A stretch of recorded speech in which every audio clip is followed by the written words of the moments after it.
तो आज हम हिंदी फर्स्ट में पाठ 14 पढ़ेंगे, जिसका नाम है स्वर्ण नगरी की सैर। तो पाठ शुरू करने पहले मैं बता देती हूँ कि स्वर्ण नगरी किसको कहते हैं। सबको पता है क्या स्वर्ण नगरी किसको कहा जाता है? जैसे पिंक सिटी किसको कहते हैं? जयपुर को कहते हैं, है ना। ब्लू सिटी जोधपुर को कहते हैं, ठीक है। वैसे स्वर्ण नगरी किसको कहते हैं? जैसलमेर को कहते हैं। तो इस पाठ में हम जैसलमेर के बारे में पढ़ेंगे, ठीक है। तो पाठ शुरू करने से पहले हम इसके शब्दार्थ देख लेते हैं। सजग, सजग का अर्थ है जागरूक। प्रहरी मतलब पहरेदार। मेल का अर्थ होता है समानता। पाषाण मतलब पत्थर। कलात्मक का अर्थ होता है सुंदरता युक्त। लाजवाब अद्वितीय। वाशिंदों मतलब निवासियों। बरबस जबरदस्ती। और रुख का अर्थ होता है मुंह या दिशा। मुंह मतलब उस ओर मुंह किया या उस दिशा में गए, मतलब ऐसे रुख, ठीक है। तो ये आपके पाठ के शब्दार्थ हैं, तो आप सुंदर सुंदर राइटिंग में अपनी नोटबुक में कर लेना। चलिए पाठ शुरू करते हैं। हम स्वर्ण नगरी की सैर मतलब जैसलमेर की सैर करेंगे हम इस पाठ में।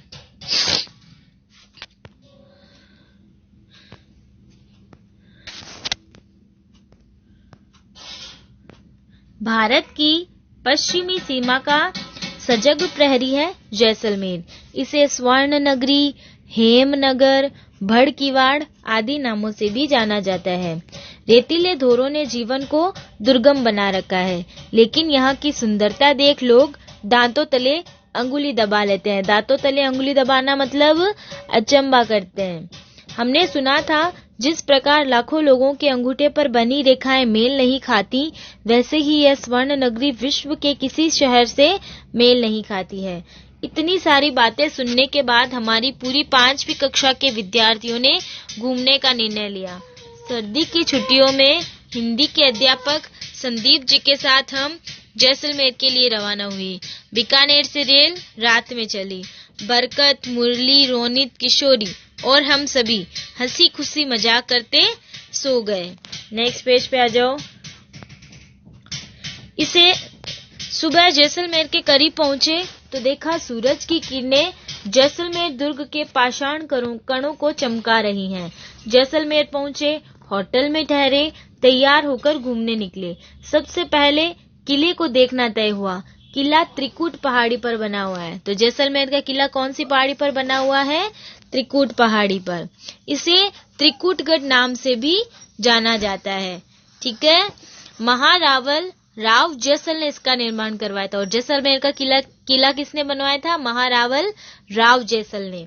हम प्रथम पोल अक्खे पोल से होते हुए दुर्ग के ऊपर पहुंचे। तो दुर्ग की जो पहली पोल थी उसका नाम क्या है? अक्खे पोल। किले की सड़क भी पत्थरों की बनी हुई है। वहां हमने रंग महल, मोती महल, जैन मंदिर देखे, लक्ष्मीनाथ जी के दर्शन भी किए।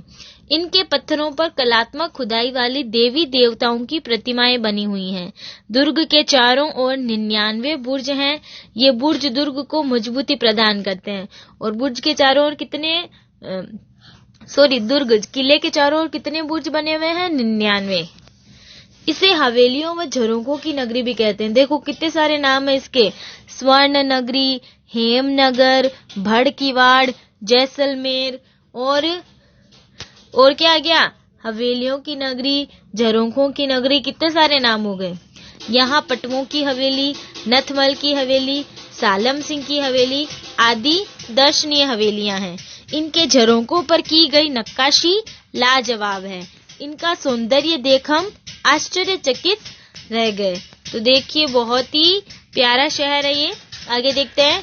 हवेलियां देखने के बाद हम गढ़ीसर गए। गढ़ीसर तालाब है एक। यह तालाब सदियों से यहाँ के बाशिंदों की प्यास बुझाता आया है। यहाँ का प्रत्येक पत्थर सौंदर्य बिखेरता नजर आता है। इसी की पाल पर मुक्तेश्वर मंदिर व बगीचियां बनी हुई हैं। दर्शन मोहित अनुराग को थकान महसूस होने लगी। हम होटल में जाकर आराम करने लगे। दूसरे दिवस हमने बादल विलास और जवाहर विलास देखे। अमर सागर के जैन मंदिर व कुल धरा देखकर हम सम पहुंचे। सम के धोरे। वहां रेत का अथाह समंदर हमें बरबस अपनी ओर खींचता है। हम सम के धोरों की मखमली रेत पर खूब नाचे गाए। वहां ऊंट की सवारी ने बहुत रोमांचित किया, मतलब बहुत ही क्या किया, उनको खुश कर दिया, मजा आ गया उनको वहां पर। सूर्यास्त ने अपनी लालिमा बिखेरी और हम जैसलमेर लौट आए। ठीक है, आगे देखो नेक्स्ट पेज पे। रात में केर सांगरी, पंचकुटा की सब्जी व दाल बाटी चूरमा का आस्वादन किया। अगले दिवस बड़ा बाग की छतरियां और वुड फॉसिल पार्क को देखा। वुड फॉसिल पार्क क्या है कि जैसलमेर है ना, वहां से कुछ दूर पर एक आकल गांव है, वहां पर बहुत सारे दर्जनों पेड़ थे। तो जैसलमेर से बाड़मेर की ओर जाते हैं तो जैसलमेर शहर से 15 किलोमीटर दूर पर आकल गांव में दर्जनों पेड़ थे, बहुत सारे पेड़ थे जो हजारों वर्षों तक विभिन्न मौसमों की चोटों को सहते सहते पेड़ों की लकड़ी वहां की जो थी ना वो पत्थर में बदल गई थी। उस पार्क को राज्य सरकार ने संरक्षित किया है, तो वो है वुड फॉसिल पार्क। बस का रुख पोखरण की ओर हुआ। पोखरण का शक्ति स्थल देखकर सभी का सीना गर्व से फूल गया। सेवली गांव स्थित कदलीवन धाम के भी दर्शन किए। बस बीकानेर की ओर चल पड़ी। हम सभी आज भी इस यात्रा को याद करते हैं तो रोमांचित हो जाते हैं। उस समय खींचे गए चित्र आज भी उस यात्रा की याद ताजा कर देते हैं। वास्तव में वह यात्रा भुलाए नहीं भूलती। तो आप सबने भी जैसलमेर की सैर कर ली क्या? तो बहुत ही अच्छा पाठ था। तो चलिए इस पाठ के प्रश्नोत्तर देख लेते हैं। उच्चारण का है पहला, उसके बाद नेक्स्ट पेज पे आ जाओ, सोचो और बताओ मैं। किला किस पहाड़ी पर बना हुआ है? किला त्रिकुट पहाड़ी पर बना हुआ है। जैसलमेर दुर्ग का निर्माण किसने करवाया? जैसलमेर दुर्ग का निर्माण महारावल राव जैसल ने करवाया।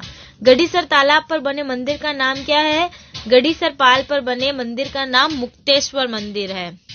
फिर है बहुविकल्पी प्रश्न में पहला देखो, दुर्ग के प्रथम द्वार का नाम है अखेपोल। दुर्ग के चारों ओर बुर्ज है 99। शक्ति स्थल स्थित है पोखरण में। फिर देखो रिक्त स्थान, स्वर्ण नगरी विश्व के किसी भी शहर से मेल नहीं खाती। किले की सड़क भी पत्थरों की बनी है। वहां ऊंट की सवारी ने बहुत रोमांचित किया। सेवली गांव स्थित कदलीवन धाम के दर्शन किए। फिर देखो प्रश्न 3, जैसलमेर में रेत का अथाह समुद्र कहाँ स्थित है? जैसलमेर में रेत का अथाह समुद्र सम के धोरों में स्थित है। प्रश्न 4, जैसलमेर दुर्ग का नाम लिखे। जैसलमेर दुर्ग का नाम त्रिकुटगढ़ है।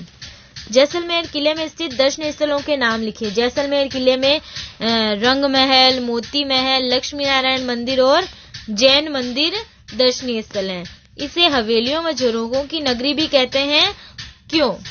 तो इसे हवेलियों, पटवों की हवेली, नथमल की हवेली, सालम सिंह की हवेली इत्यादि दर्शनीय स्थल हवेलियों व नक्काशी युक्त सुंदर झरोखों के कारण जैसलमेर को हवेलियों व झरोखों की नगरी भी कहते हैं। यहाँ से थोड़ा कट हो गया, आप देख लेना बुक में। 7 है, स्वर्ण नगरी में दर्शनीय स्थलों की क्या क्या विशेषताएं हैं?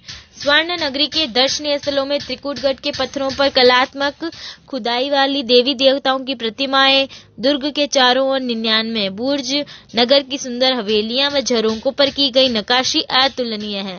आसपास अनेक मंदिर व सम पर स्थित रेतीले धोरों का आनंद अभूतपूर्व है। तो ये आपका पाठ हो गया।